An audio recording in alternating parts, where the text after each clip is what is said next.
biyaya ng Diyos na isang beses, isang taon. Sa tuwing sasapit ang Pasko, ay puspusin ang ating puso ng tunay, ng diwa, ng pagmamahalan at pagbibigayan. Kaya anumang pagsubok ang ating dinaranas, ipagdiwang natin ang Pasko ng masaya at may pasasalamat. Nais ko pong manguna sa pasasalamat dahil sa pagpapala ng Diyos na ako ay maging instrumento upang makatulong sa nangangailangan at maghatid ng kaunlaran sa ating lalawigan. Ang pamahalang panlalawigan ay naging daluyan ng mga programa at mga proyektong nagpabago ng maraming buhay. Ito po ay makikita sa bawat sulok ng ating lalawigan.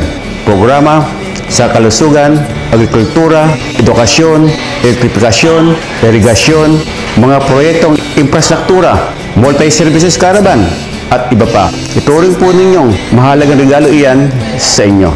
Sa darating na 2015, asahan po ninyo na hindi magbabago ang aking marubdob na paglilingkod. Lalo na at patuloy ninyong pinadarama ang inyong pagtitiwala at pakikisa sa aking panunungkulan. Maraming Pasko at bagong taon pa na tayo ay magsasama-sama. Ako po ang inyong lingkod, ang sa inyo'y nagmamahal, Governor Egay Talyado, kasama ang aking buong pamilya ay bumabati ng isang maligayang Pasko at masaganang bagong taon. Hark the herald angels sing, glory to the newborn.